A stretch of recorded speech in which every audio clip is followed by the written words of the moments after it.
Whether thou art a ghost that hath come from the earth, or a phantom of night that hath no home, or one that lieth dead in the desert, or a ghost unburied, or a demon, or a ghoul, whatever thou be until thou art removed, thou shalt find here no water to drink. Thou shalt not stretch forth thy hand to our own.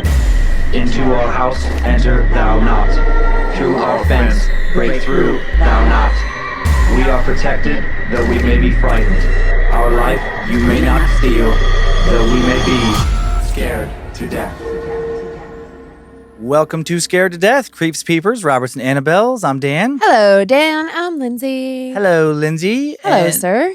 And you have two quick announcements, and then we're off and running. That is correct. Well, my first announcement is very brief and not much of an announcement.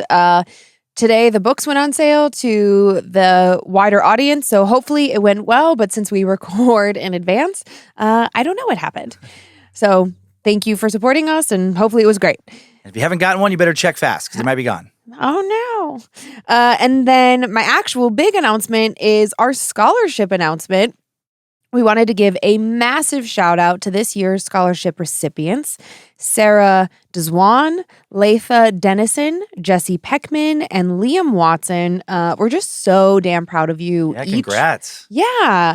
And I'm especially touched by one of our recipients who sent a letter in after they found out that they were being awarded the scholarship and explained that they had lived a life full of addiction, but that they were able to get clean in the last several years and get their life back on track. And then this person is in college and will become a nurse at the ripe age of 50. 50 years young. That's awesome. Exactly. And I think it just goes to show that you actually can start over and you can make a difference no matter what your position in life is. So we're just deeply honored to be able to offer just a small amount of support to these folks. And as always, we are so grateful to our community and our community of patrons who continue to pay for content each month that allows us to have this scholarship fund and donate to various charities. The Bad Magic Productions family is the best. You guys are the very best. And how many fan-submitted stories do you have for us today? You're not going to believe it, but I have two. Perfect. And my first story is just a classic tale of a young couple making a cross-country road trip, and things get a little spoopy along the way. I like that. And then my second tale is about when kids have bad dreams. And we as parents, we just, want to do something to prove to them, like, see, no, it's just all in your head. Yep, just a dream. Yeah, well, what happens when the proof backfires on you? When they dream something, then you find out that it's true, or like there's evidence. Exactly. So we're going to explore that in my second tale. Great. I have two again as well. Unlike last week, both about the same length. The first is about an anonymous woman allegedly encountering something terrifying in a stairwell. Oh. Don't want to give away any more than that. The second is about an allegedly cursed painting called The Crying Boy, produced by Italian artist Giovanni Bragolin in the 1950s. In this painting, one in a disturbing series of portraits of crying children, was mass-produced, and an alarming number of homes where prints of this painting have been displayed have burned down over the years. Oh. But the print never seems to burn with them. Oh, that's strange. So coincidence, nothing more than the result of the print's flame-resistant construction, or something more. So once you've gotten good and cozy and got your socks on and feel safe after completing your pre-show sock ritual, I will begin. I have these awesome Ouija board socks. Those are cool. I know, they're super fun. And just a reminder, you can see pictures from this episode and my socks on Instagram and all the socials at Scared to Death Podcast. Perfect. No setup for this first tale. Just going to get right into this story posted by an anonymous woman. Time now for the tale of the stairwell. I'm scared of elevators. Some of my friends say it's a phobia, but that seems like too clean-cut of a word for it. To me, phobia indicates an explanation for the fear, gives it a reason, makes it absolute. You know what I mean. If you ask someone something like, hey, why does so-and-so ride his stupid moped everywhere? And they say, oh, so-and-so has a maxophobia, the fear of riding in a car. Then you can say, oh, I guess that explains it. Now, I'm not saying I don't believe in phobias or anything stupid like that. I'm just saying I don't like calling what I feel about elevators a phobia, because it's not absolute. I feel like people with the phobia of something always go to tremendous lengths to avoid that thing, no matter the physical, financial, or mental cost. Like if someone has aerophobia, it doesn't matter if their destination takes 3 days to get there by car, but only 3 hours to get there by plane, they're going to drive the goddamn car. Maybe I'm wrong. Feel free to correct me if I am. But for people with phobias, they would never in a million, trillion, billion years ever go near the thing they're scared of. I'm not like that. I can go in an elevator. It's actually kind of unavoidable where I live. And no, I'm not going to divulge what city I live in because this is the internet and I'm a woman, but I will tell you it's not New York City if that's what you're thinking. Anyway, the truth is, I can get in an elevator if I absolutely have to. Like if I have an appointment on the 42nd floor of some building and it's 105 degrees out, I'm not going to scale 42 flights of air-conditionless stairs just to get an even bigger pit stain than I already have and also be late to my appointment. Fair. So I'll take the elevator. It's just every time I get in an elevator, I'm overcome with this gory, sedative dread. It feels precognitive somehow. It's almost like by stepping inside, I've sealed myself into a vacuum of certain doom and inescapable horror. As soon as those mechanical doors begin to shut, closing me off from the solid ground I'm departing, my mind is immediately inundated with images of myself moments from now, visions of imminent agony I'm fated to suffer within these four walls. I see myself getting decapitated by those same doors, my strained neck lodged between the metal jaws, my body flailing like a marionette inside the elevator while my head bulges out the other side, swelling like an infected pimple ready to pop. Ew.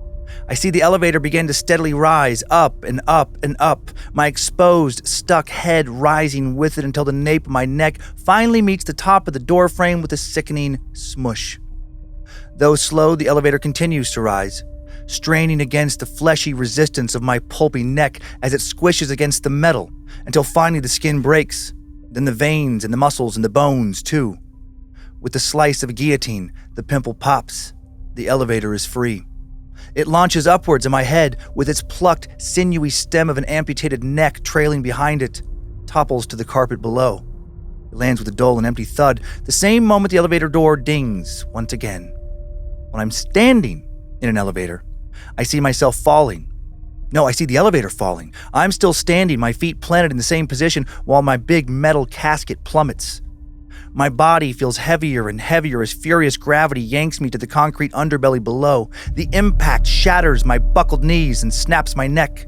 I'm a rag doll, splayed flat at the bottom of a metal ravine. When I step inside an elevator and it begins to soar, I see so clearly the flimsy industrial car suddenly lurching to a halt, then never moving again. I'm stuck, suspended, suffocating. The small room begins to shrink. Like when you squeeze a water balloon in your hand until the latex pops and the liquid bursts free, the four walls close in around me, compressing my body into itself until my skin finally splits and my sebaceous, mushy insides bubble out of the fissures and erupt onto the floor. My body looks like it's been chewed on. I'm a wet, flattened, mangled wad of viscera and pulp and hair and blood. Before you comment that none of that is even remotely possible, that you can't get decapitated by the doors, or that an elevator would never actually shrink except in horror movies, or that there are safety mechanisms built into the elevator shaft to prevent it from free falling, I know, I really do. I know all of that, but it doesn't help. These images that flood my head when I get in elevators aren't dissuaded by logic and reason. They're intrusive and immune to my defenses and my desperate attempts to keep them at bay. They're immutable. The only way to keep those thoughts out of my head is by staying out of elevators. If I'm not in one, they don't bother me, and I'm not scared. So, I almost always take the stairs. Well, I guess I used to, until last Thursday. I was walking home from a late-night physics lab at my university. I was exhausted from being on my feet all day and profoundly irritated. I had realized mid-lab that I most definitely forgot my phone at this cafe I went to for lunch. But by the time the lab finally ended, the cafe was closed. I was pretty sure no one would have stolen it, and that it would probably still be there in the morning, but still, I was mad at myself for misplacing my phone in the first place. And even more mad that now I had to walk home in complete silence. At that point, all I wanted was to take a hot shower to wash all the chemicals off of me and crawl into bed and fall asleep. Because student housing is so expensive, I live a little ways off campus in a tiny apartment complex that smells like weed and mildew. The building is dull, with gray beige carpet, popcorn ceilings, and these flimsily framed posters of abstract art that you would normally expect to see in a dentist's office, sporadically placed on a few walls. But it's cheap, so I don't mind. Plus, there's only 3 floors, so I only have to walk up 2 flights of stairs to get to my apartment on the top level. That night, I trudged through the entrance, waved a weak hello to the night guard, Mitchell, who had definitely just been smoking weed in the parking lot right before I walked in, and made my way down the dimly lit hallway. I remember the green exit sign above the door to the stairwell was flickering on and off. It reminded me of those stop signs at railroad crossings. I pictured a train barreling through the walls and flattening my body into the carpet. I bet I'd be difficult as a stain to get out. I had to use what felt like all my strength to yank open the heavy fireproof door. It groaned as it widened, and I slipped through. The stairwell in my apartment building is like every other commercial stairwell you've ever seen in your life. Well, kinda. I know some places are fancy enough to have the walls painted and linoleum flooring, and probably don't smell like rotting fruit and cleaning chemicals. But in my building, the fireproof stairwell looks more like the stairs of an inner-city parking garage, or an insane asylum. I've never actually been to an insane asylum, I'm just assuming. The concrete stairs and walls are the same ugly shade of gray, albeit decorated with the occasional spot of color thanks to the mystery stains that no one seems interested in ever trying to get out. The railings are your typical industrial metal, and the whole thing is illuminated by sterile white lighting fixtures that remind me of an operating room. The other thing about the stairwell is it's quiet, silent almost. Inside, every sound seems to make a frail echo that never really seems to end. I hate talking on the phone in there, partly because the service is so terrible, and partly because the way it makes my voice reverberate off the concrete makes it sound so dull and sad, like a bag of little dried bones clattering down the stairs. Once the hallway door slams shut behind me, I wait for the stairwell's motion detection lights to quiver on. However, the system is pretty faulty, and sometimes I have to flail around like a moron to get it to register my movements. This was one of those times. I waved my hand that wasn't holding 3 textbooks into the darkness, trying to prove to the stupid system that I was there, but the lights just wouldn't light up. I was exasperated and so tired I could cry. I just wanted to go to bed, but I refused to climb the stairs totally blind, or almost totally blind. The thick darkness was occasionally disrupted by the flickering exit sign in the hallway, its eerie, pale glow seeping through the little dirty glass security window in the door. Then, as I was standing there, irritated and anxious, something strange and disturbing happened. On the landing, halfway up the stairs that led to the next floor, illuminated for only a moment by the bleak, sinister flare of the broken exit sign, I saw a man. It was only for a second, a millisecond perhaps, but I remembered he was tall, and his long arms were dangling like dead weight at his sides. His back and shoulders were stiff and straight, but his long neck was hinged forward, and his dark, uncanny face and impossibly wide eyes staring absently at the bottom of the staircase. At me. Suddenly, I was swallowed by shadows. It was somehow darker than before. I was disoriented, confused, and terrified. I backed up and blindly felt behind me for the door handle. I was too afraid to take my eyes off the stairs. Then, emanating from the black void in front of me, I heard horrifyingly slow, steady footsteps descend the stairs. "Hello?" I whimpered. The footsteps quickened. They were louder, closer. He was almost at the bottom of the staircase, almost to me. Just as I was about to scream, the fluorescent lights abruptly turned on, and he was gone. The stairwell was empty. My heart was beating so fast and so loud I could have sworn I heard it echo. I frantically flipped around and put all my weight against the heavy door. It wouldn't budge. I began to cry and beg and shake the handle as if that would help. I kept peering over my shoulder, too, expecting him to now be standing inches away, breathing down my neck. But I was still alone, and the staircase was still empty. Come on, I sobbed under my breath. I tried banging on the door to get the night guard Mitchell's attention, but I could see his desk at the end of the hallway was vacant. After 5, maybe 10 minutes of desperately trying to force the door to open, at least it felt that long, I gave up. I pressed my forehead against the cold glass on the door and tried to take a few deep breaths. I cursed Mitchell for being shitty at his job, and myself for being stupid enough to lose my phone.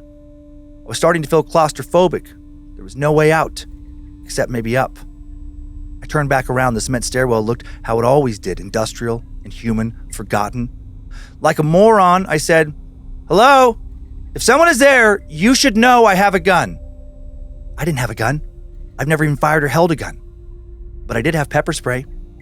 I shoved the textbooks I was holding in my bag and fished out the hot pink plastic container. It looked pathetic in the fluorescence, but it was all I had. Armed with my $12 can of pepper spray, I began slowly ascending stairs with my back pressed against the wall, straining my neck to see around the corner. Step by step by step. It was excruciating. I'm not sure if I've ever been that terrified in my life. When I finally reached the first landing halfway to the second floor, I could see my path ahead was clear.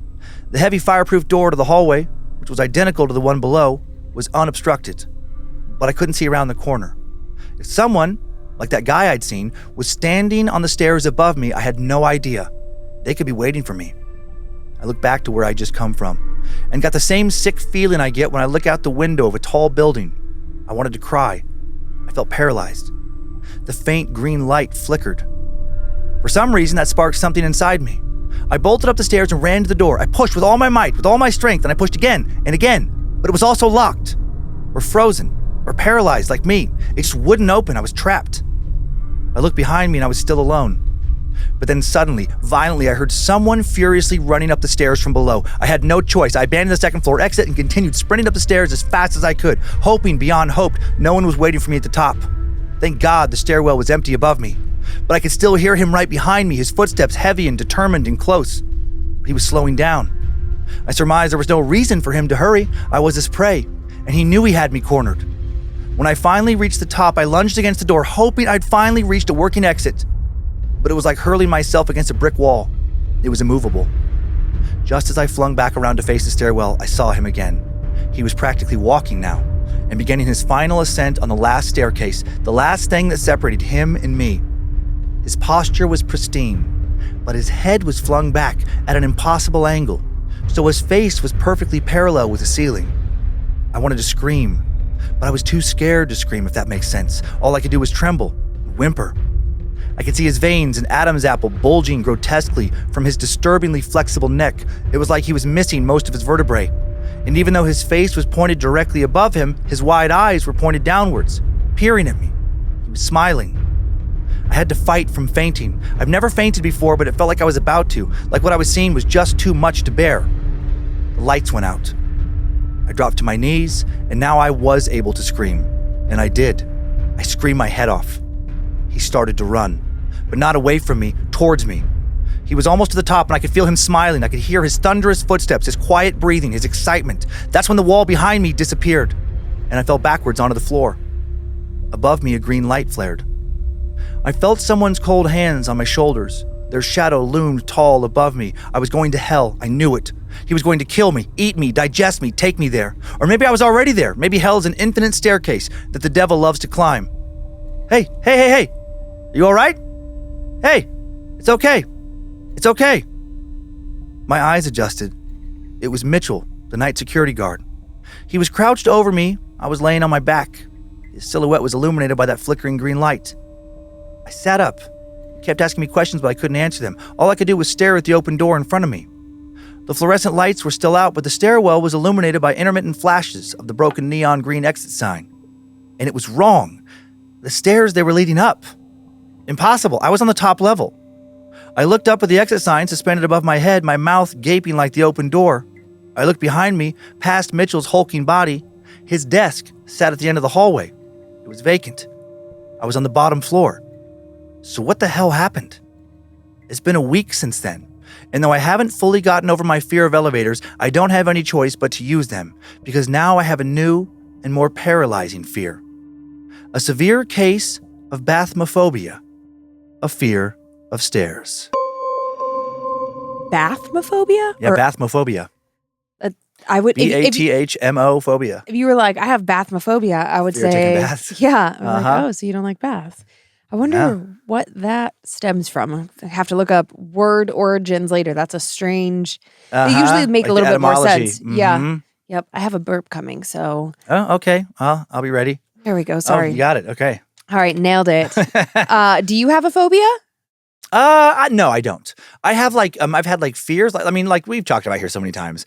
Like I just genuinely don't like clowns, but I could get in an elevator with a clown. Yeah. If I needed to. I mean, I just would have my eyes on him. They just irritate me. I don't know. I'm just like, why are you here? What are you doing?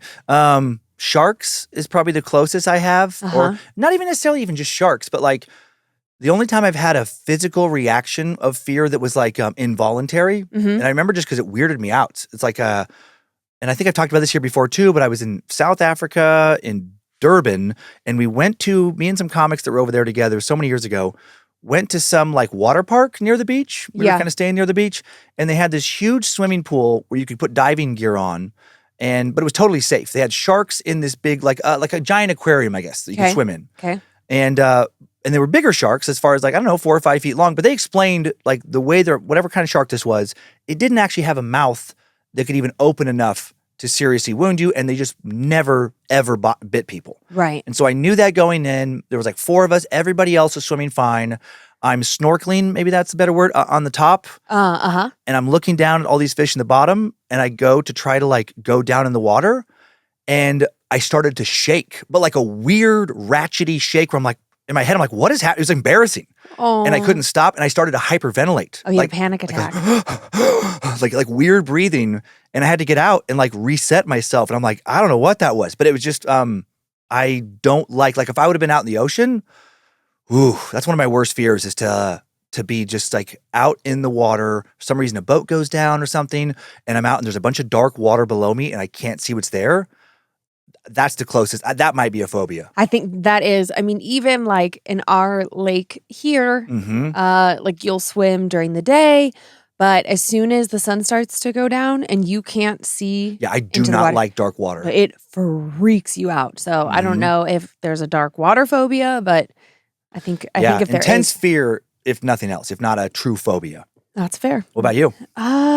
Well, I think I have an irrational fear of frogs. Oh yeah, you do have a strange fear of frogs. I am convinced that they are going to take me down. Like that it's just going to jump on me, and it's not going to be the only one, and they're just going to overtake me. What do you think they're going to do? I don't know. Kill me? Like get in my mouth? Like it feels like okay. What are we watching? Them and From. Sorry, because I watched them. Both of those shows are happening in our house. From and. There is a scene with locusts like coming out of people's bodies. And so I do think it stems from too many horror movies of like you open your mouth and bugs go in or out, or like they like overtake your whole body and then they go in and then they come out other areas. I don't know.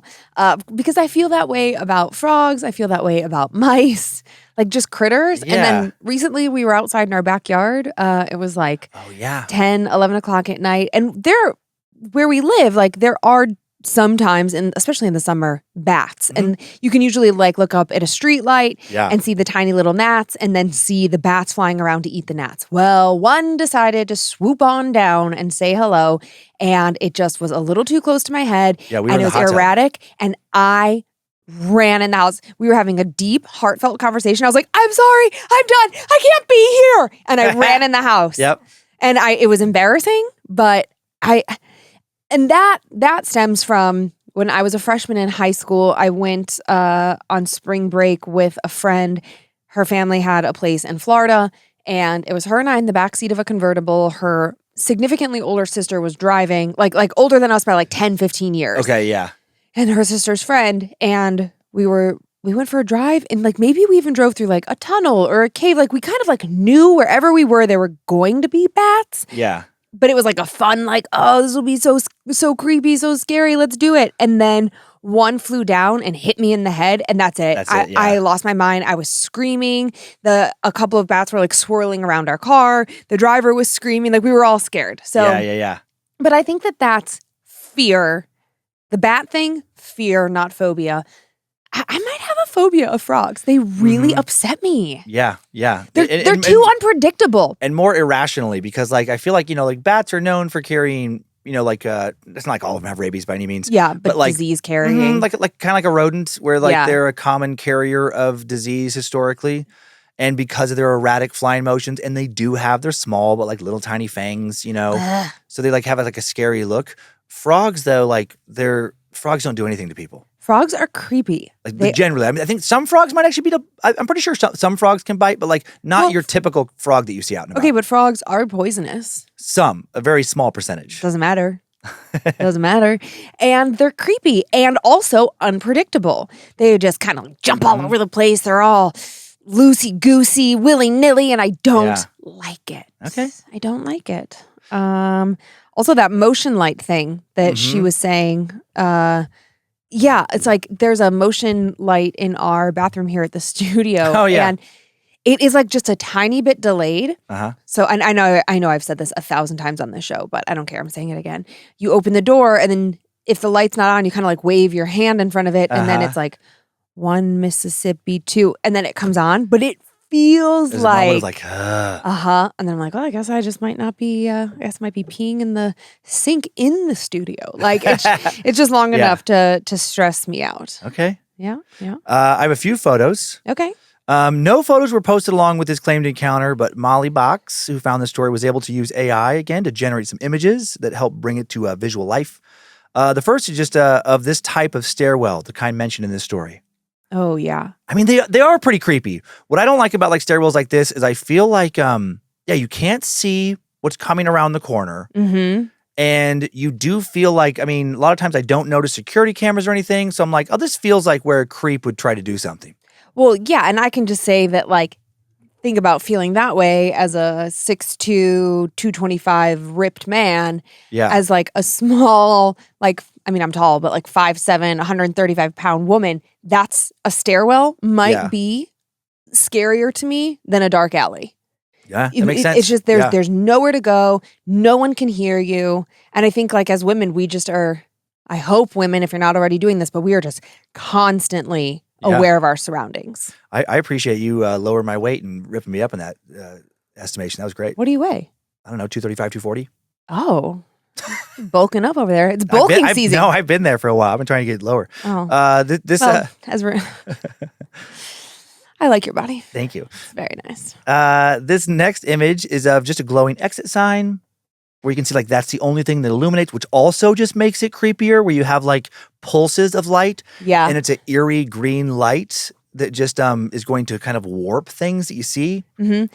Exit lights are just inherently creepy. I feel like they use them in haunted houses as well. And like, I don't know, when I get on a plane, I always count the rows to the exit. Like I'm looking for the exit light. Yeah. In a movie theater, I'm also like kind of counting how many steps it would take to get there. Like, I don't know.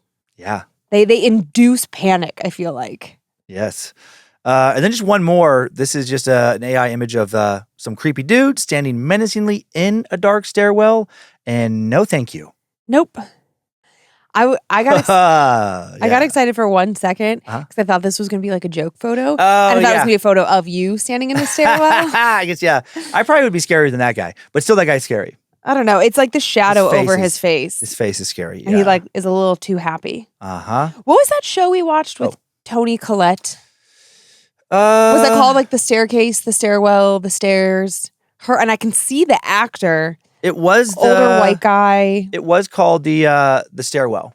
Yeah, great show. Yeah, it was a great show. Not spoopy, but just a great show. But really well done. Really well done. Okay, you ready to move on to my second story now? Sure, let's do it. A little bit of setup on this one before we get into the paranormal possibilities.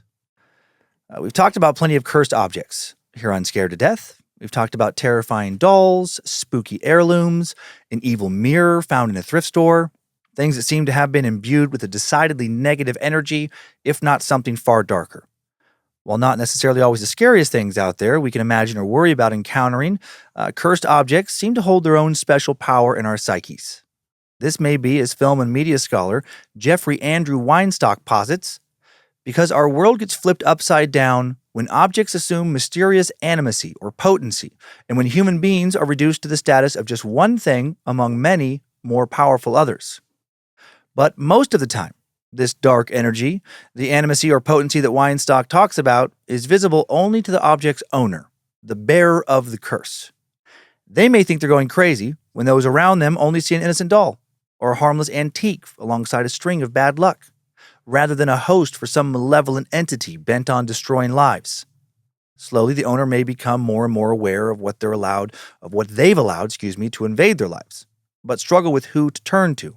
After all, who would believe them? Who would jump to the conclusion of cursed object before exploring less supernatural causes such as mental illness, stress, or just a couple of random seeming coincidences? But what if a cursed object wasn't just one object? What if it was many? What if it was something that gets reproduced and sold all over the world, allowing this dark energy to spread further, roping more and more people into its strange orbit? Would it be easier to believe in a curse if it affected not one person or family or location, but many? Would it be easier to conquer such a curse with more witnesses? Or would the widespread power of the curse resist even the most massive attempts to destroy it? Would it continue to bring bad luck as more and more people unintentionally keep reproducing and keep buying it? Would there be any stopping it? These are the questions that surround a strange case. The case of a now infamous painting that found its way into many homes who met fiery ends in the middle of the 20th century. Time now for the tale of the curse of the crying boy. In the middle of a September night in 1985 in Swallownest, South Yorkshire, England, a house succumbed to a fire. And that on its own isn't necessarily odd or ominous. Sadly, houses, like any other flammable structure, burn down all the time in cities all over the world. But something was strange about this fire. The lounge room was charred black. Drapes and furniture had been reduced to nothing but ash. The owners of the home, Ron and May Hall, lost nearly everything they owned to the blaze. But one item, in the middle of a bunch of charred rubble, was completely unharmed. A painting of a crying boy, his wide eyes looking out from the wreckage, not even the least bit blackened by the smoke. It could have been a weird coincidence. Maybe something in the painting's materials was especially flame-resistant. But Ron Hall didn't think so. He had deliberately bought the painting after his brother, Peter Hall, had made a strange claim about it. Peter was a firefighter in Yorkshire, a job that often left him feeling good. Sure, there was always a loss of property with the fire, but as long as the people were safe, and they almost always were, Peter left fires feeling not sad, but feeling glad that everyone was okay. Homes and all the non-living stuff inside of them, they can be replaced. But when he walked into the burnt wreckage of a home in early 1975, a home where no one had been hurt, he didn't feel good. Something felt wrong about the wreckage. And then he saw it. A painting. At first glance, it wasn't clear why someone would ever have a painting like that in their home. It was a print of a portrait of a young child in a white shirt with a messy mop of brown hair, leaning towards the viewer, lips downturned in the beginnings of what most parents would recognize as a meltdown. But where you might expect to see furious eyes, the child's eyes are wide, his eyebrows pushed down, and round tears are spilling down his cheeks. He looks devastated. And even though the picture is unsettling, some might even say creepy, it wasn't an old heirloom passed down from some odd relative, or even some piece created by a mysterious owner and picked up at a garage sale. Its origins as murky as the darkness surrounding the boy within it. No, it was actually mass-produced after it was created by Giovanni Bragolin, the pen name of the Italian painter Bruno Amarillo, and widely distributed from the 1950s onwards under the title, The Crying Boy. And when many see it, they ask themselves the same question. Why would anyone choose to paint a crying child? Or what happened to the poor child to make them cry? According to the legend that now surrounds this painting, shortly before painting it, Bruno met an orphan in Madrid, Spain, where he lived. After Bruno painted the boy, a local Catholic priest identified the child as Don Benio, a poor kid who had run away after seeing both his parents die in a blazing inferno. The priest then surprised Bruno by telling the artist to have nothing to do with the orphan, because wherever he lived, mysterious fires would follow. Villagers had started to call him El Diablo, the devil. Nevertheless, the painter ignored the priest's advice, and Bruno took him in and painted his portrait. But only a short time later, Bruno's house, and along with it his studio, burnt to the ground, and the orphan vanished. Some say that he escaped the fire, or that Bruno threw him out after blaming him for starting it. Years later, reports would surface that he had died in a car crash. In 1976, a car exploded into a fireball on the outskirts of Barcelona after crashing into a wall. The victim was charred beyond recognition, but part of the victim's driver's license in the glove compartment was partially burned, and the name on the license was able to be read, and it was Don Benio, who was now 19. But was this the same Don Benio? Or, as some suspect, was it mere coincidence? And had Don Benio met his end at a far earlier age, perhaps in that fire at Bruno's studio? Or perhaps he was still out there somewhere, and more fires were following him. When Peter Hall, the firefighter, saw the painting of the boy for the first time, it was smoldering but not burning under the tide of smoke and ashes that enveloped the rest of the house, and it unsettled him. The second time he saw it, just a few months later, it unsettled him more. He decided to tell his brother Ron about it, and then Ron's house, after he also bought a copy of this portrait, was added to the list of infernos associated with it. What was going on?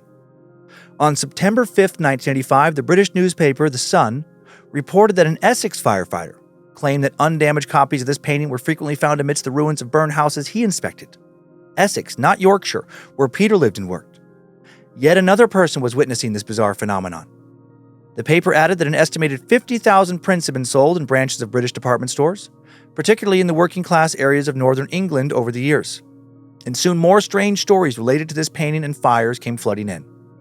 Dora Brand of Mitcham, Surrey, saw her home reduced to ashes a mere 6 weeks after she bought the painting. And although it was among many other paintings she owned, it was the only one that survived intact. Sandra Krask of Kilburn said that she, her sister, her mother, and a friend all experienced fires in their homes after all buying copies of this picture. Brian Parks, whose wife and 3 children needed treatment for smoke inhalation following a fire at their home, said he had destroyed his copy after returning from the hospital to find it hanging undamaged on the completely blackened wall of what was once his living room. On October 21st, 1985, the Perio Pizza Palace in Great Yarmouth, Norfolk, was gutted by fire too. And just like the others, the painting was the only thing that remained unscathed. Just 3 days later, the Godber family of Herringthorpe, South Yorkshire, lost their home to an unexplained fire. The crying boy displayed in their living room was unmarked, despite similar prints on either side of it being completely consumed by the flames. Now a real panic began to set in.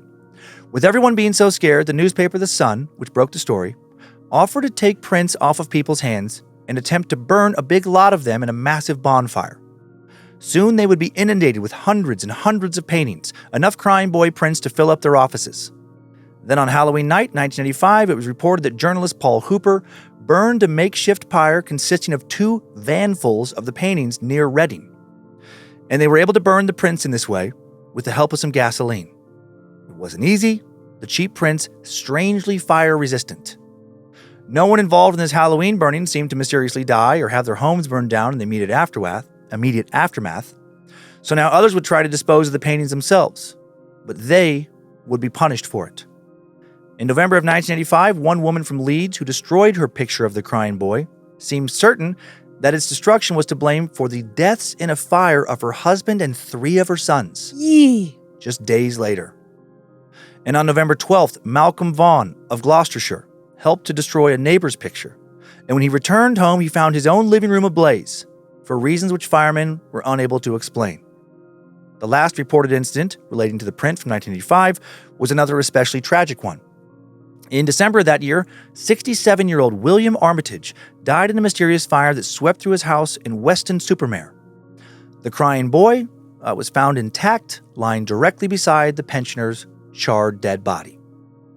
One of the firemen who dealt with the blaze was afterwards quoted as saying, "I've never believed in the jinx up until now, but when you actually come across a picture in a gutted room, and it's literally the only thing that hasn't been touched, it is most odd."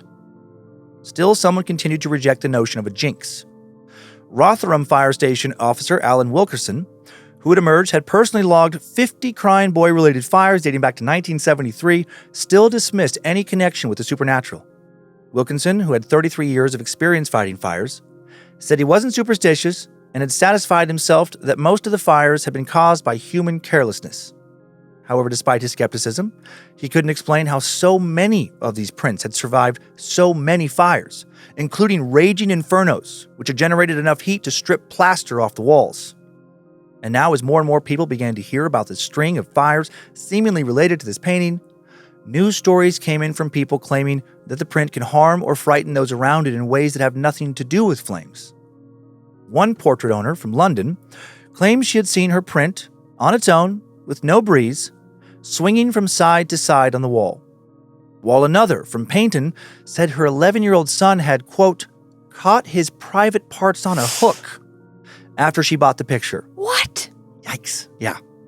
More and more people began to look into this mystery, and the more information they found, the deeper this mystery became.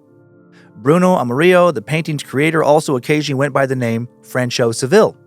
Attempts to learn more about him floundered, as art historians said he did not appear to have a coherent biography.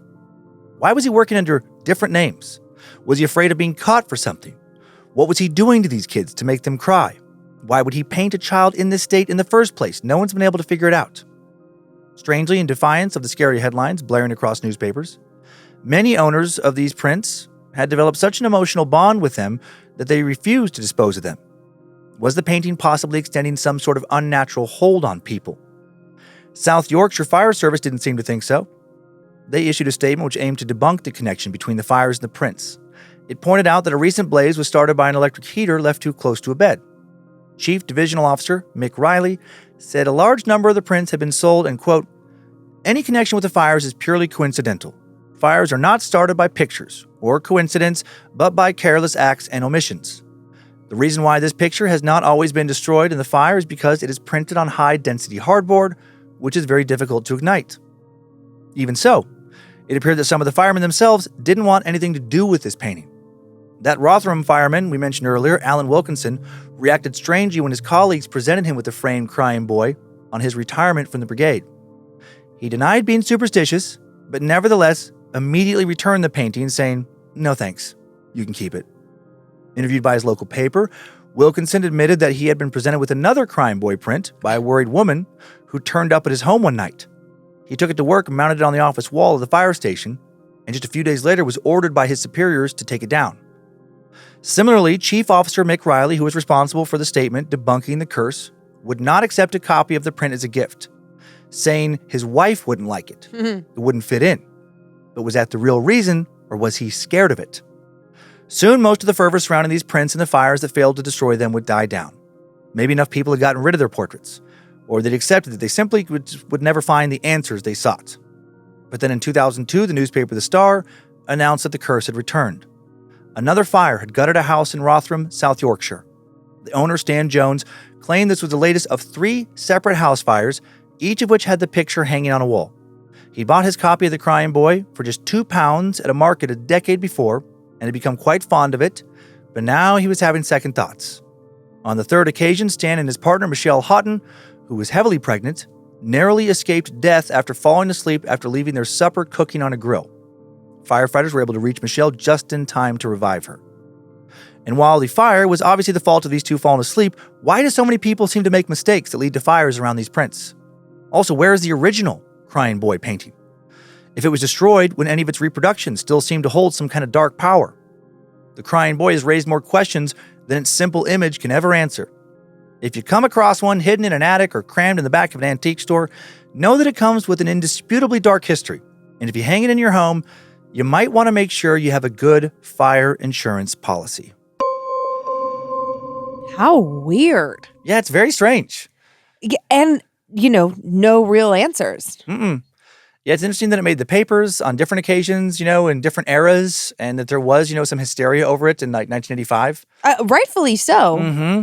Yeah. And what about you? What if you found one? If you were at a garage sale or cleaning out your mom's house or something, like what would you do with it? Knowing all this, I wouldn't get it, but I also just don't like it. I'll show you a picture of it. This is just not a fan of this picture. Oh, it's just so sad. Yeah, it's just sad. It's just like a little kid who just looks devastated. Just looks so sad, like something terrible has happened to him. Oh, it's like a real cute little cheruby face with these big crocodile tears. And it's weird that this is a series this artist did of this Giovanni Bragolin of a lot of crying kids. Yeah. So here's another little boy. What the heck? Just so sad. Also, who buys that? I know. Who wants this little guy's face just to be like what you look at on your wall? Oh, there's a kid who's in misery. Yeah. Yeah, because it's not like a kid, like a depiction of a couple kids playing a game. No, it's a portrait. Yeah, it's very weird. And there's girls too. So here's one of the girls just wearing rags, hair a little messed up, and looks like she just lost both of her parents. Okay, do we know if these are actual portraits of actual kids, or are they just from his mind's eye? Not sure. Don't know. Because I will say that all of the kids' faces look a little more mature than their actual age. I see. Yeah. I don't know. There's a lot we don't know about this. How peculiar. Yeah. How bizarre. How bizarre. How bizarre. It also, I was like having just a little bit of rage in my chest, just thinking about fire season. And then my mind jumped to insurance. Oh, yeah. And I was like, okay, Lynze, stay in the story because I know there's a crazy insurance situation going on in this country right now. The last couple of years, and it's building. Can I just summarize it real quick? Yeah. Just because of all the recent natural disasters the past few years, like fires, hurricanes mainly, hurricanes down in the Gulf states, and then fires mainly in California, like wildfires. Yep. Some big ones, bankrupted or nearly bankrupted some insurance companies. And so now most of the nation's carriers will not issue insurance to homes for like fire or flood or like hurricane insurance in many places around the country, which is crazy because these are high population zones, like heavy population zones where tens of millions of people live. And that's just crazy that like all these people living in all these areas that have had insurance for years and years and years now simply can't get insurance. And a lot of these places, very expensive homes that they will just get nothing for if they just get burned to the ground. Yeah, I was recently talking to a family friend who they live in Florida, very successful, and so has a very expensive home. And it was like the insurance was going to be something like 4 or 5 times more than the property taxes, he lives in like some bougie ass part of Florida. Yeah. And it was like, I forget, $15,000 for a year's worth of insurance. Like it was whatever it was some astronomical number that had me going, what? And that's what's crazy. Yeah, the cost. So like the few remaining carriers, if you're lucky enough to even find 1 or 2 that'll do it, because of a lack of competition, are able to jack their rates to the moon. And so I think about like people who are retired, fixed income, like pensioners. It's like, all right, well now you're just screwed. Now if your house burns down, there goes a lot of your retirement. Yeah, and also like for some clarity, it's not even just that they're like jacking up the rates. What I didn't understand, not to say that they're not, but what I also didn't understand about insurance, and I don't know how I got to be 40 years old and didn't truly understand insurance. Yeah. But just think about it this way. I'm just going to say you have insurance company A, and they're a huge national brand, and they provide a lot of insurance in Florida and California. And then there's a terrible, or like an especially bad year for both hurricanes and fires. Well, everybody collectively across the nation for insurance company A is paying in. So even people in like the Dakotas where maybe they don't have natural disasters, or, Vermont or whatever, okay? Yeah. Well, now everybody's paying in, but then they're paying into a general fund, if you will. And then when these disasters happen, they pull from the general fund. Well, now the general fund has been so depleted that everybody's rates have to go up to replenish the fund. So again, not saying that the insurance companies, I haven't studied it extensively, but not to say that they aren't jacking up the rates, but they are trying to fill the coffers so that, and I don't know why I never thought about it. I always thought about it as like my individual policy, me, Lynze, with a house who pays, $1,000 a year for insurance. Like it didn't occur to me that like we were all paying into the same pot with the understanding that Lynze Cummins will probably never need this, but Bob Smith down in Florida, he's going to need it. And it's like a broader thing. It's a new fear unlocked. Time now for the tale of the uninsured. Nailed it. But honestly, it's crazy times. Crazy times. Do you want to pick a Layla, Dan? I got one. I'm ahead of you. Oh, I didn't see Layla. Yeah. There's a lot of black, like black desk, black cup, black Layla, black t-shirt. I just couldn't see her over there. Are you ready to hear about this young couple driving across the country and what happens to them? I'm so ready. Hey, Lynze. Hey, Dan. I've debated writing in for a while, but at my coworker's insistence, I finally decided to do it. Hi, by the way, Kathy. Let me preface this by saying that I fully believe in ghosts. I have had multiple experiences throughout my 29 years on this earth, and I find it hard to deny. Some encounters have been good, some have been bad. The story I'm going to share with you is about a bad encounter. Why I'm choosing to write this at 10 p.m. at night with all the lights off is beyond me, but here we go. In January 2012, my boyfriend and I were driving from Indiana home to California after spending the holidays with his family. We were trying not to spend any more time on the road than we had to, so we were up early and drove late into the night. On our last leg on the road, we stopped in a town called Lovelock, Nevada. I had thought it would be a super cute town to spend our last night of vacation in. Boy, was I wrong. We pulled up to this little motel with only one other car in the parking lot at 10 p.m. I went into the office to get us a room, and when the woman working the desk turned around, I visibly gasped and jumped. I was not discreet, and she most definitely saw me, but I couldn't help it. Have you ever watched the movie See No Evil with Glenn Jacobs? Well, the lady at the front desk looked like the lady from that movie, and it scared the shit out of me. Something in my gut told me that we should not stay there, but I was so tired after a long day of driving. I just wanted to lie down. When she handed me the room key, it was an old school style, like a house key, which made me real uneasy. I mean, who knows how many copies of that key there were? Anyways, we drove across the lot to our room. As soon as we turned the car off, the guy in the room next to us opened the curtains just enough to stick his face against the window. His eyes were huge, and he was as white as the curtain itself. He watched as we gathered our bags and went inside. I locked eyes with him, and he just shook his head no slowly as we went inside. The room was really old, and it smelled musty. There wasn't much in the room, but what was there was dusty. A TV, a dresser, microwave, bed, and on the corner of the dresser was an ancient-looking Bible. The bed was kind of low and sat under the back windows of the room. I took a shower before bed, and when I came out, Tim shared with me that the microwave kept turning on by itself.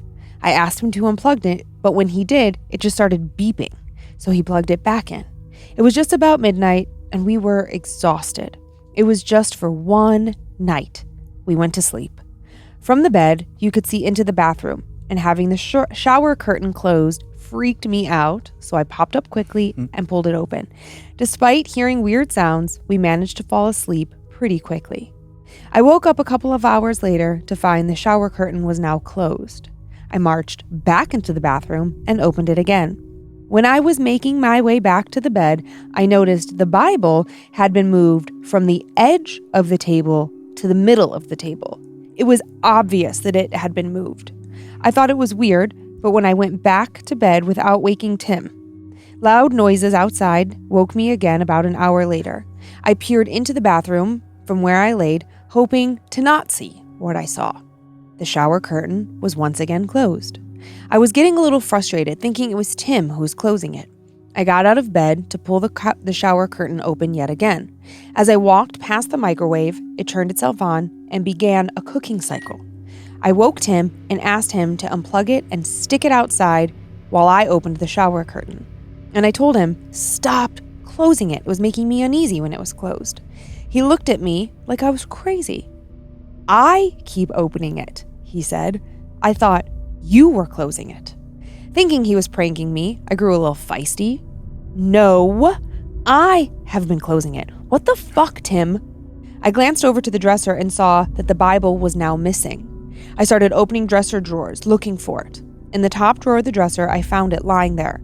And I asked him why would he put the Bible in the drawer, but of course, he said he didn't do it. I put it back on the dresser, opened the shower curtain, and then we snuggled up together in bed, trying for more sleep. This round of insanity happened at about 3 a.m., and at about 5 a.m., I woke up to the sound of someone tapping on our window. It wasn't soft little taps, but rather more of a knocking. They came 4 in a row. Tap, tap, tap, tap. Tim shot up, asking me if I also heard the knocking.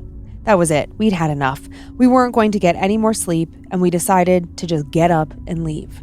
Tim got dressed and went around the building looking for the source of the tapping. Despite having rained overnight, there were no footprints in the dirt below the window. The window was covered in dew. In between the panes of glass, there was a piece of cardboard. Written in the dew on the inside of the glass pane was, I see you. Tim rushed back into our room and flung the curtain open for the first time since we had arrived. And there, it revealed an obvious bullet hole in the glass on the inside, looking like it was shot at from outside, pointing in and down towards the bed. As we grabbed our stuff, we noticed for the first time that the microwave was somehow back inside our room and plugged in. Tim and I both shook our heads no, answering the unspoken question of which one of us had brought it back in. It was time to get the fuck out. As we drove away, I told Tim that he had been talking in his sleep all night, and he said I had been as well.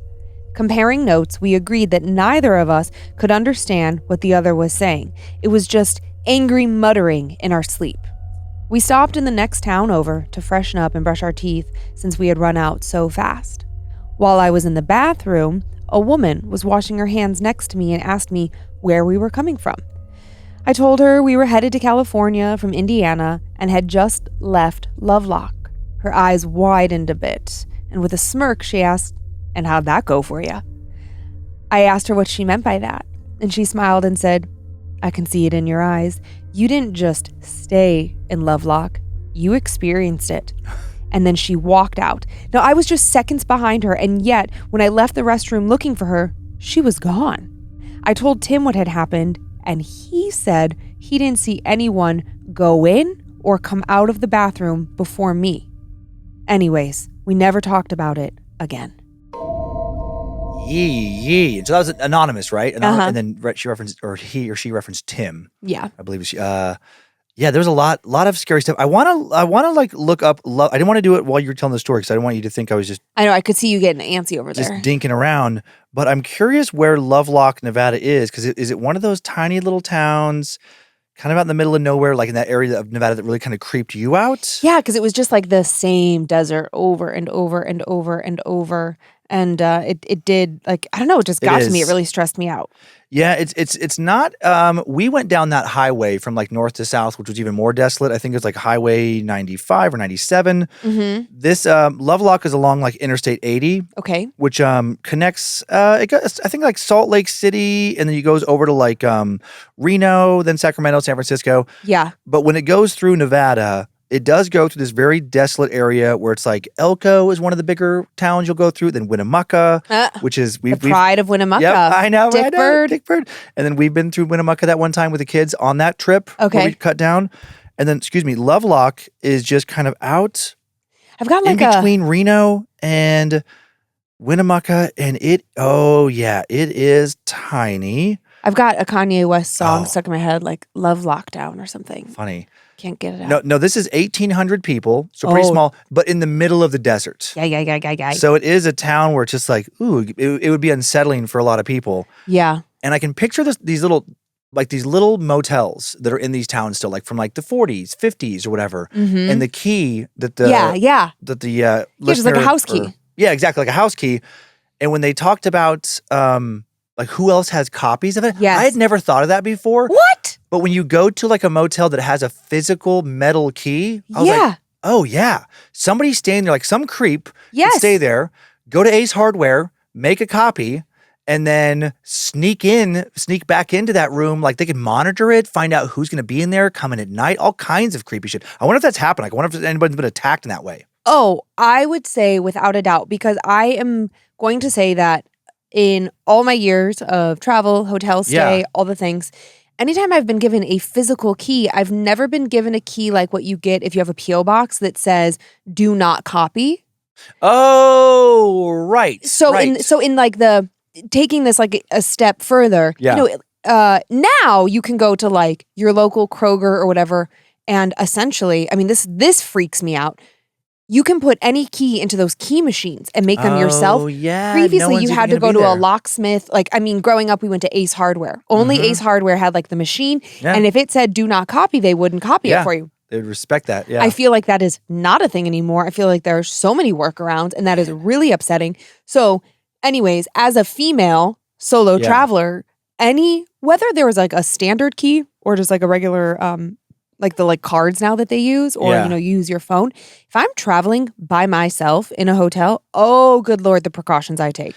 Like the chain lock, the regular lock, twist the lock, door. At least there's other locks. Oh yeah, usually a chair under the door. And then I get really freaked out because taking it back to this key, it's like, yeah, I would bet my life that you could you're going to find some serial killer, some serial rapist, somebody who has not only used that key to make duplicates, but like you were saying, to monitor them. Oh, hidden cameras in the room next door with a little peephole. Abso-fucking-lutely. Yep. Yeah. And then there's a lot of creepy stuff in that story too, just with the Bible moving around and the shower curtains and things. But that's an interesting thing too. Just I mean, in this case, two people staying there, but I'm thinking about like all the times I stayed in a hotel or motel room by myself and how eerie that would be if like, I could have swore that notepad was by the TV. It just things like started to move around slightly, like someone is sneaking in there and messing with you. And then the kicker, that lady at the end, I think it was a lady. Yeah, in the bathroom. Yeah, in the bathroom. Oh, okay, so it was lady, and then also Tim. The him saying like no one else went in there. Yeah, no one else in there, and that lady to say like, oh, you experienced Lovelock. Yeah. Good story. So many. I know. I love that detail at the end because it was creepy. Oh, and then the I see you. Yeah. And that whole thing about like the bullet looked like in the window, like a bullet had gone through it, and the angle that it would like be someone got shot while they were in the bed in that motel. Ugh. And I guess you can't really, unless you're a forensics specialist, I suppose you wouldn't really know if the bullet hole, the trajectory, was like coming down from outside at a downward angle towards the bed, or I was thinking at an upward angle from the bed out the window. Oh, yeah. If you're shooting somebody outside, You pull back a window and it just says, I see you. That also just feels like a prank. Employee prank. Or just like, local kids. Just like laughing as they're like, oh, this is going to freak somebody out. Which it did. Yeah, mission accomplished. Yeah. That was a great story. That was. Okay, do you feel like you want to do one more? Let's do it. Greetings, peepers. My name is Alex. I'm a longtime time sucker and recently caught up, so I popped on over to Scared to Death. Welcome. I've been hearing the fan-submitted stories, and I thought I'd send in mine. I love a good scary story, and this is one that genuinely terrifies me because I lived it.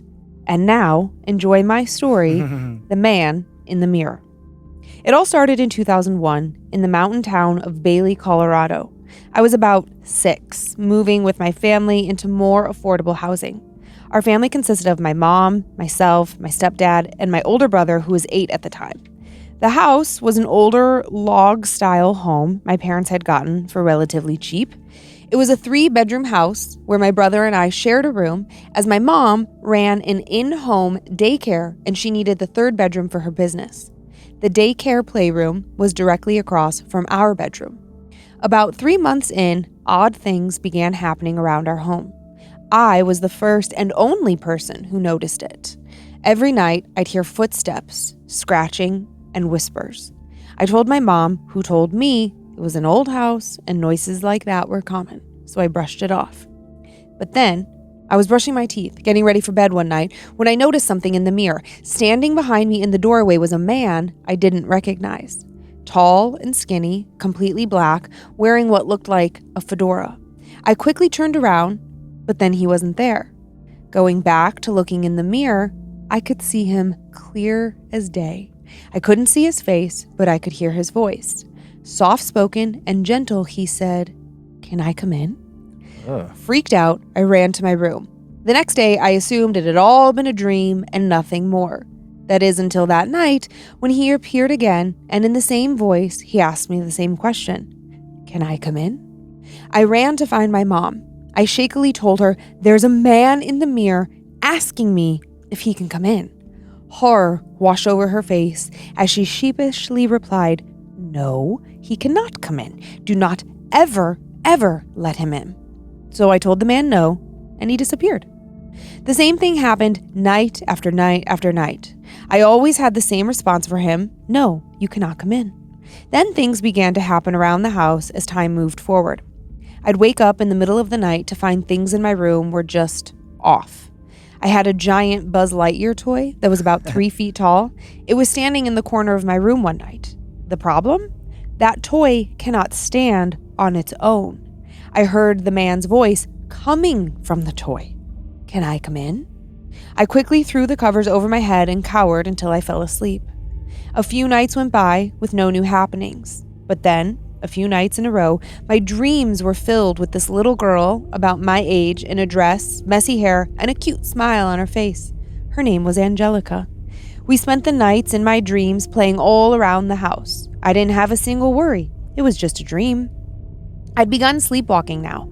Night after night, I'd wake up in strange places in my house, but more often than not, I'd find myself in the playroom across the hall from my room. I had conversations in my sleep with my mom about Angelica. I'd never remember any of this happening when I woke up. After a while, Angelica began to ask me if her dad could come and play in the house. At first I said no, and then we'd just go back to playing. But then, maybe about a week later, I had another dream. Angelica asked me about her dad, and I gave my standard no answer. Normally she'd be fine, and we'd continue playing. But tonight, she was furious. She flew into a fit of rage, yelling at me, clawing at me, screaming for me to get her sandbox. I just cried, "There isn't one!" She smiled, skipping away to the crawl space, and showed me the sandbox. I jolted awake. Again, I awoke in the playroom in a cold sweat, crying as hard as I ever have. My mom found me there and recoiled when she noticed something. My arms were covered in scratches, some so deep I still have the scars. I cried about how Angelica was going to lock me in her sandbox under the house. To calm me down, my stepdad said he'd take me to the crawl space and show me that there was nothing to be afraid of, that it was just a bad dream. He opened the crawl space and handed me a flashlight. We crawled on in, and right as I was beginning to accept that it really had been nothing more than a bad dream, I began to scream at the top of my lungs. It was there. Under the house was a small room. The walls were about 6 feet tall, and the room couldn't have been bigger than 3 by 3, with sand at the bottom, littered with half-buried toys. My stepdad immediately pulled me out. After he calmed me down, he sent me inside and went back into the crawl space to pack the toys away and board up the sandbox. After all of this, I was no longer alone in my experiences. My older brother began to sleepwalk, asking my mom about Angelica and asking if the man in the mirror could come in. He too began to wake up in the playroom. My parents began to hear the man's voice, which was no longer gentle. Our last day in that house has been burned into my family's memories forever. We were packing up, working in the garage. In the middle of the floor was a pile of donation boxes and bags, one of which had the toys from the sandbox. As we were working, my stepdad heard one of the toys begin to play sounds. It was coming from a wind-up merry-go-round kind of toy. It had been sitting in a bag, surrounded by clothing, in the middle of a pile in the middle of the floor. No one was near it. Freaked out, my stepdad calmly stated, "I don't want to play." And it stopped. 5 minutes later, the toy started up again. But again, my stepdad said, "I don't want to play." 5 minutes later, it began again. At the end of his rope now, my stepdad forcibly yelled, "I don't want to play." And it stopped. And then we heard it. The man's voice. It was quiet at first, and then it grew louder and louder until it was almost deafening. A rage-filled, deep voice stating over and over, "Let me in, let me in, let me in." And then one final yell of "let me in," and the power to our house shut off. Total darkness, total silence. Except that toy playing in the garage. We moved out that night, never to return. That's a really creepy story. Can you fucking imagine? I know, some of these stories when it's like, kids think they see something, and even if they have like a scratch or whatever, it's like my mind goes, yeah, but they also could have scratched themselves. Totally. Like when we talk about like, would you get the fuck out? Yeah. In this situation, it's the stepdad in this situation, but if I'm like going underneath the house, like, hey, we're going to show you nothing's down there in the crawl space, and there's a weird ass room under the house with sand at the bottom. Children's toys. God. We are fucking moving. Okay, not only that, like I have some follow-up questions for this person. Like, did your because they were a little kid when it happened, I would not suspect that the adults would share, but I'm like, Excuse me. I think you should be digging in that sandbox, checking for fucking human remains. Number one. Right. Number two, I'm going to need you to call the cops. Yeah. And just say like, hey, this is a little strange. So strange. We're renting this house. There's a crawl space, but then we found this room with sand at the bottom. Has anyone gone missing in the area? Like, the true crime in me is like, I'm not just, as your partner, I'm not just letting you board it up and call it fucking good. Yeah. Absolutely not. I have lots of questions. Ooh, and then the face in the mirror. The dude with the fedora, can I come in? Isn't that peculiar? And then they all hear that voice at the end? Yeah. And I think it's peculiar that they see it in the mirror, but then when they turn around, it's not there, but then it's still in the mirror. Because I feel that more often than not, what we hear of is, I was doing something in the mirror, I saw something behind me, I turned around, it was gone, and when I looked back in the mirror, it was still gone. Yeah. It doesn't normally linger. And then Angelica showing up in Alex's dreams and Alex's brother's dreams as well. Just there's a lot going on there. And then like, can my dad come in? It's like, that's such a example the dude of with the fedora, probably. I'm assuming so. And I feel like that's a great example of a dark entity trying to gain the trust of a child through another child. But this one was just like a little bit more brazen, if you will. Yeah. Aye. Ichiwawa. Really good creepy stories. Well, thank you. I thought so too. Would you like to do shout outs first, or would you like me to go first? I can go first. Okay, bro, have at it. I would like to thank the following Annabelles for supporting the show, helping with the things like scholarships, production costs, everything. Just supporting us. We appreciate it so much. So thanks to Gonzo. Nice. Taylor Lynn. Gonzo better have a big ass nose. Oh, yeah. Is Gonzo a Muppet? Yeah. Okay. Taylor Lynn, John Gray, Taylor Spooner, Zach D. Faith is tired.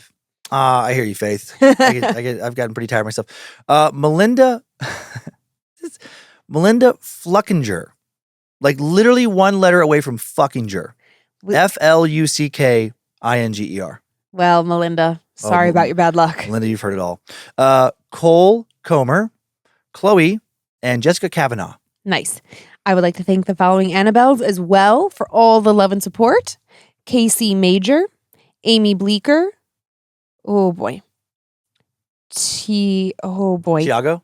Tiago. TIARRARAY. TIARRARAY.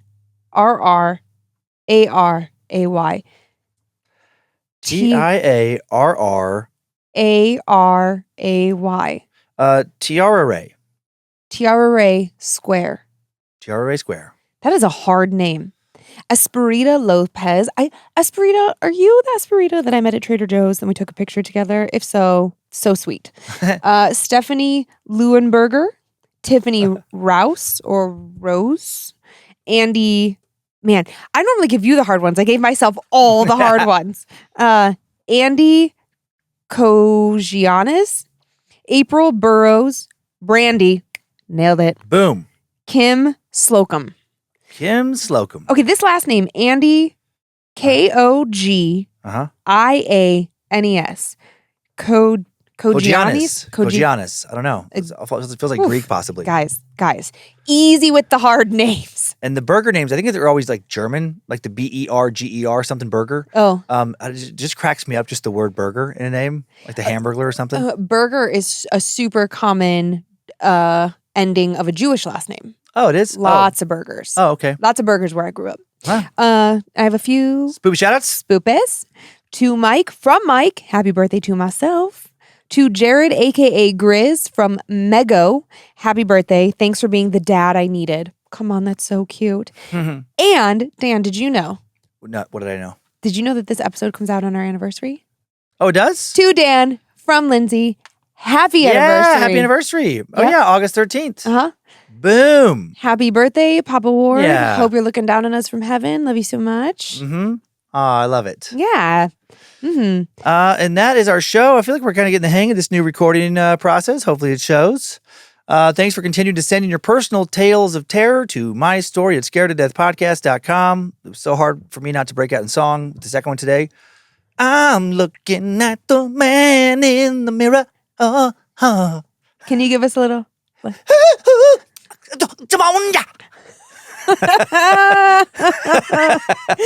You are such a lunatic. You can send us, email us for everything else at info@scaredtodeathpodcast.com. Actually, it's just really quick. Yeah. I saw the stupidest video. I think it was on Snoop's Instagram, which is the best Instagram, by the way. Okay, listen. Everybody who's done with the show, you can disappear now. You can turn us off. But we're just going to talk for a few minutes. Just real quick. Okay, Snoop's Instagram is might be my most favorite Instagram account. It is never controversial, in my opinion, or at least not anything that I see. Sometimes he does like fail videos where I'm like, did that person just die? Oh, okay. I meant not controversial. Like it's. I don't think I've seen a political post. Like I don't think I see anything polarizing. I mean, he might have stuff that's like hard to stomach because of the fails. But it is so fucking funny. I don't know where he finds these videos. I don't know who is doing his social media because I don't.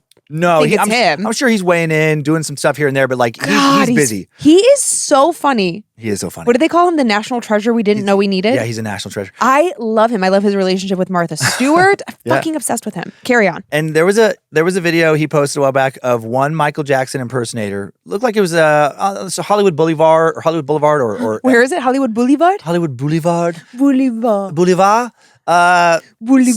Times Square, someplace like that. Yeah. Like a big touristy spot. And it's one Michael Jackson impersonator is doing a Michael Jackson dance and singing a song, and then another Michael Jackson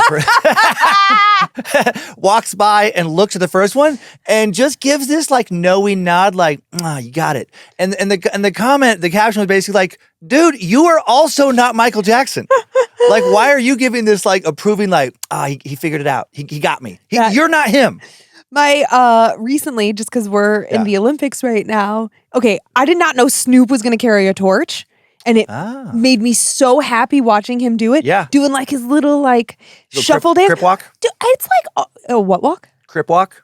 What the fuck is that? It's like a little dance. Like am I too white to understand that? He was when he was younger. I hope I'm not getting it wrong. It was Bloods or Crips. I'm 99% sure it was like the Long Beach Crips, something like that. Yeah, and he was like associated when he was like very young. Mm-hmm. And then I think it's still friendly, with the gang, whatever. But it's like it's a certain kind of dance just called a crip walk, and it's like you do a little like feet shuffle. And listen, in my next life, I want to come back as a like middle-aged black man because they have fucking style. Mm-hmm. They have fucking moves. I feel like they're fucking cool. Like I want to have lunch with all of them. They got some dorks. Yeah. But like the ones that are getting profiles that I can follow. That I'm like, I want you to be my dad. I want you to be my grandpa. Compared I want to a middle-aged white man who is like they tend. It seems as if from the outside statistically they come across cooler. They got a lot more swagger, and Snoop has like the most fucking swagger. I've always thought he was adorable. Even when I was younger, I thought he was like such a cute guy. Like he's not. He's got good energy. Yeah, he's not like a smoke show. Like he's not like super hot. But he's got so much confidence. But he is attractive. He's got a great smile. I think he's been with his partner for like a long time. Like he just seems. I don't know. He just seems like a good dude. And and very human though too. Like he's definitely done some shady stuff, but but not really tried to hide from it and owned up. And I just like his story, where he came from, what he's been able to do, how he's kind of like him and Dre and some of those, how they've given back to like some of their neighborhoods. It's cool. It's cool, and no one would have expected that. When I was 18, rocking like quote unquote gangster rap, no one at that time was thinking these guys are going to become amazing role models. Okay, this guy's going to be a philanthropic role model, right? No, I love it. I love the transformation. But on the Olympics, I was making our family watch this yesterday. Snoop doing like voiceover essentially on a badminton game. It was yes, it was so good, so good. Fucking die for. Yep. So funny. He has like his own language, like his own like adjectives and just a certain way of speaking, like his own dialect. It's like there's like a Snoop speak. Yeah. Oh my God. Here for it. Did you know that you can get, sorry, this last thing, then we can just go. Okay. But do you know that like at Christmas, there's like Elf on the Shelf for the Jewish community. There's a mensch on the bench. There's Snoop on the shelf? Snoop on the stoop. Oh my God. Yeah. And it's him and Martha. Oh my God, that's and great. it's so Glorious. expensive, but I want it so bad. If anybody finds them discounted, please let me know. Because I want to say they were like $100 or $150 a pop. Okay. And I was like, well, I can't justify that. But Oh man. fucking love Snoop on the Stoop. All right, we're out of here. Yeah, thanks to Logan Keith scoring today's show, Heather Rylander organizing the My Story emails, Drew Atana polishing and preparing listener stories for book number 6 now. Thanks to Molly Box finding the first story I told. Sophie Evans found the second. Thank you both. We're on YouTube if you want to listen to the show. That's a leftover artifact from a previous But you can template. still listen there. You can still listen. We're on Facebook and Instagram where we post pics that accompany episodes and more at Scared to Death Podcast. And we have a private Facebook group. There we go. Full words. Creeps and Peepers. Fellow horror lovers and the all-seeing eyes. The Creeps and Peepers moderators do a fantastic job with that group. Enjoy your nightmares, Creeps and Peepers. Hope you were scared to death. Bye. If spirits threaten me in this place, fight water by water and fire by fire. Banish their souls into nothingness and remove their powers until the last trace. Let these evil beings flee through time and space. Evil may pass through, but hath no home here within, scared to death.